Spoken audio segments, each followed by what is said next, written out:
Good morning, everyone, and welcome to the PivotBoss pre-market video for Thursday, April 15th, 2021. I am Frank Ochoa, aka PivotBoss. Here's a look at the daily time frame in the ES.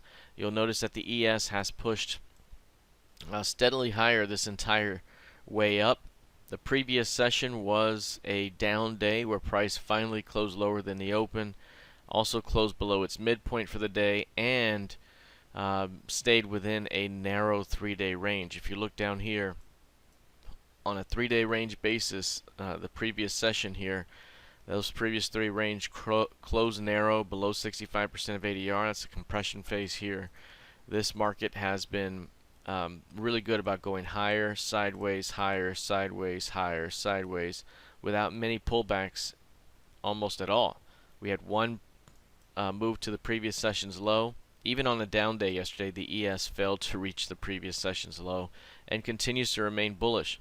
The one level here that would have held or could have held and made for some resistance today was the previous session's midpoint, but price pushed through that very, very strongly in pre-market overnight trading and is currently holding near the highs of the previous session.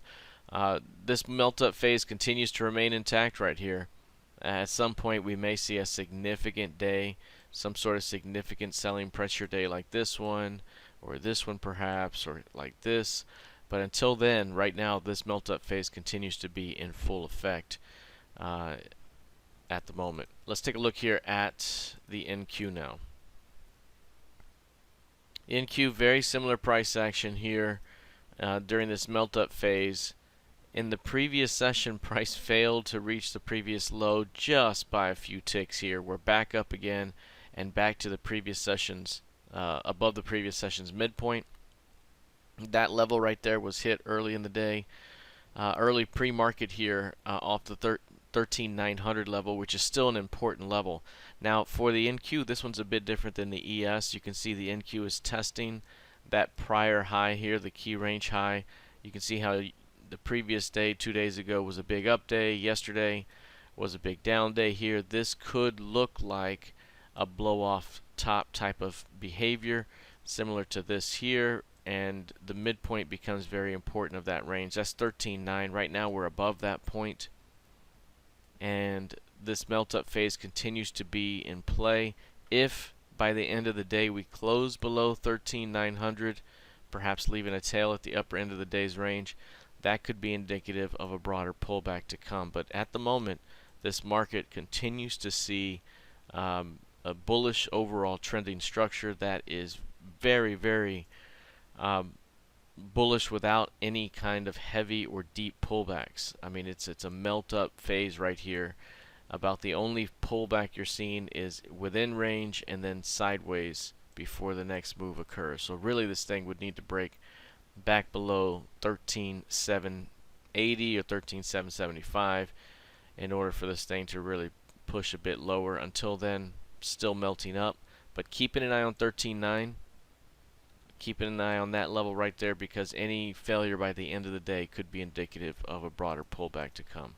Okay, let's take a look now at crude oil. You'll see with crude, this one got a major breakout in the previous session, very reminiscent of how the NQ recently broke higher from its triangular range at lows. That was a tremendous breakout day. We talked about before that, you know, if price were to hit 59s, we could see a bounce from 59 to 62 for a +3. Price did bounce off 59, got a little bit lower, and then but eventually just went sideways before that breakout, and the +3 came in yesterday. So we were over 3 handles of range as we were expecting there, as price went from a low of 60.38 to 63.44. Huge move up. Getting through 62s was huge. That's still kind of the level to watch. If price were to pull back into that zone, you'd want to see bulls defend. Yesterday's midpoint 61.91. Perhaps there's a fade after trend day back toward that level, but any pullback to that zone, bulls want to pick it up for a shot at continuing higher. There is one zone up above here again that's providing a bit of resistance. You'll see this level right here coming across these lows. kind of where the breakdown point was here. That's right where we run into in terms of resistance at the moment. That's going to be a key zone here to continue to watch, but any pullback right now still should be considered a buy until proven otherwise on this attempt higher.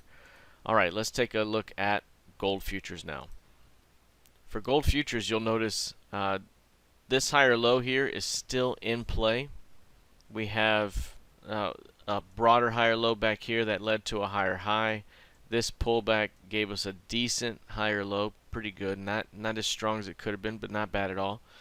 And in holding that low right now, the idea is, can this thing get through 1760 and more importantly 1765 in order to open up the upside back toward 1875 here? That could be in play. Now, I hesitate being overly bullish gold because this market has been extremely bearish all year. You can see this was the previous trend, and now it's still in a downtrend, but trying to change. The other thing is, you can see not only for the year it's been bearish, but it's been bearish since last August. I mean, you've had a significant rejection and down. You're very close to reaching that 100% target, which is 1659. That's the level I was mentioning this entire way as it was coming down, and we just fell shy of it twice. So do we still need to get that level? So this level is very important because it would put price back inside this range. And if it can't get above that zone, we may see another round of weakness. Again, we've been down for quite a while in gold, but it is trying to change the bias of the trend. And again, if it can get through 1765, it opens up the potential for at least a 100-point rally. Alright, that is it for now. We'll see how this plays out heading into the rest of the session. Good luck, trade well, and I'll see you in the trading room. Take care.